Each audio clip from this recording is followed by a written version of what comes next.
Google local service ads में changes करने जा रहा है। अब अगर आपको लोकल सर्विस एड रन करनी है तो आपके पास गूगल बिजनेस प्रोफाइल होनी चाहिए। लोकल सर्विस एड्स को गूगल बिजनेस प्रोफाइल से लिंक करवाकर गूगल इसे एड्स के लिए सोर्स ऑफ ट्रुथ की तरह दिखाना चाहता है। यानी गूगल बिजनेस प्रोफाइल लिंक होने से एड्स की ऑथेंटिसिटी बढ़ेगी और लोग एड्स पर भरोसा कर पाएंगे। तो आगे बढ़ने से पहले गूगल लोकल सर्विस एड्स के बारे में थोड़ा जान लेते हैं। देखिए, लोकल सर्विस एड्स उन लोकल सर्विस बिजनेसेस के लिए है जो अपने बिजनेस के लिए या तो फ़ोन कॉल्स या फिर मैसेजेस के जरिए लीड्स कलेक्ट करना चाहते हैं। ये एड्स गूगल सर्च रिजल्ट में टॉप पर दिखाई देती हैं और कंपनी के नाम से लेकर reviews, ratings, city, phone number और ओपनिंग आवर्स जैसी इंफॉर्मेशन भी इसमें डिस्प्ले होती है। साथ ही ये भी जान लेना जरूरी है कि ये एड्स पीपीसी एड्स से किस तरह अलग हैं। देखिए, पीपीसी एड्स में आपके अकाउंट से पेमेंट तब करती है जब कोई आपकी एड पर क्लिक करता है, लेकिन एलएसए यानी लोकल सर्विस एड्स में आप लीड के हिसाब से पे करते हैं। साथ ही इसमें आपको कीवर्ड रिसर्च और बिडिंग भी नहीं करनी होती है। इसमें गूगल अपने हिसाब से बिड करता है, लेकिन आप मैक्सिमम बिड पर लीड जरूर सेट कर सकते हैं। इसके अलावा PPC ad search result page के टॉप और बॉटम दोनों जगह पर दिखाई देती हैं, जबकि एलएसए आपको सिर्फ सर्च रिजल्ट पेज के टॉप पर ही दिखाई देंगी।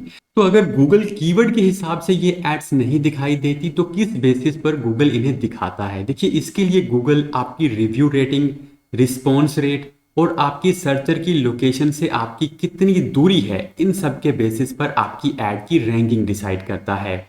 तो अब अगर आपको एलएसए को कंटिन्यू रखना है तो जीबीपी बनाना जरूरी है। अगर 21 नवंबर 2024 तक आप जीबीपी प्रोफाइल नहीं बनाते हैं तो आपकी लोकल सर्विस एड्स को पॉज किया जा सकता है। इसके साथ ही आपको ये भी ध्यान रखना है कि लोकल सर्विस एड में जो नाम और एड्रेस आप रखने जा रहे हैं वही नाम और एड्रेस आपकी गूगल बिजनेस प्रोफाइल में भी होना चाहिए।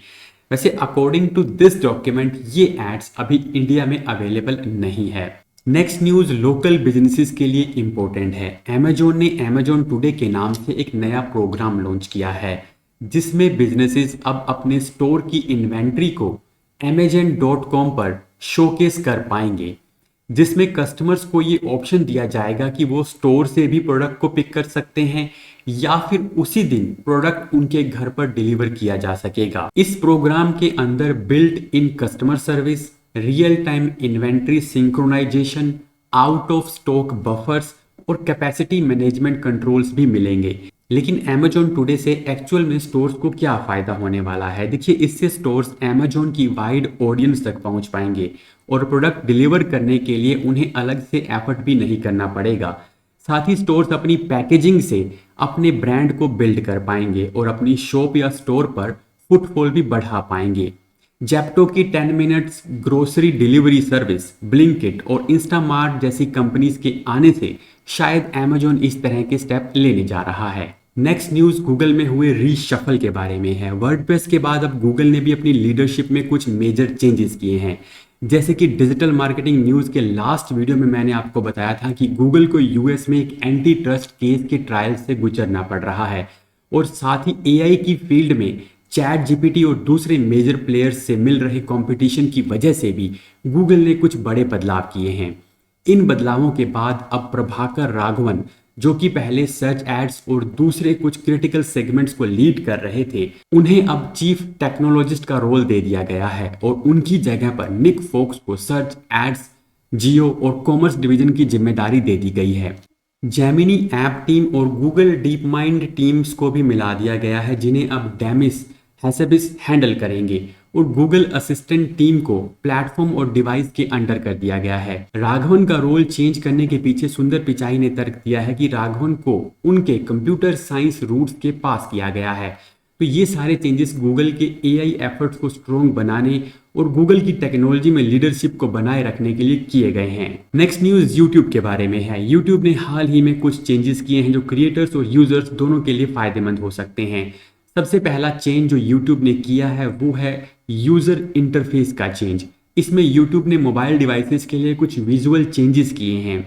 जिनसे रीडेबिलिटी और नेविगेशन इंप्रूव होगी। इस पर YouTube ने कहा है कि on the mobile app we are doing things like updating the colours to be consistent with the YouTube brand and we are also making the landscape experience a lot cleaner, bigger thumbnails, bigger font। यानी अब आपको पहले से बड़े thumbnails और बड़ा font YouTube mobile पर देखने को मिलेगा। नेक्स्ट चेंज जो YouTube ने किया है वो ये है कि अब आप YouTube मोबाइल ऐप में मिनी प्लेयर को रीसाइज कर सकते हैं और इसे मूव भी कर सकते हैं। साथ ही अब आप स्पीड को भी ज़्यादा कंट्रोल कर सकते हैं, यानी हो सकता है कि 1.25x से भी कम लेवल तक आप स्पीड कंट्रोल कर पाएं, क्योंकि YouTube ने कहा है कि we have variable playback speed but now you can do it at the smallest finest grain increments for the people who want to have a lot of control. Next change है collaborative playlist, यानी अब कई सारे लोग मिलकर shared playlist में contribute कर पाएंगे। इसका एक यूज केस जो YouTube ने बताया है वो ये है कि मान लीजिए किसी पार्टी में लोग अलग अलग वीडियो बनाते हैं तो वो सब उस प्लेलिस्ट में अपनी वीडियोस को ऐड कर पाएंगे।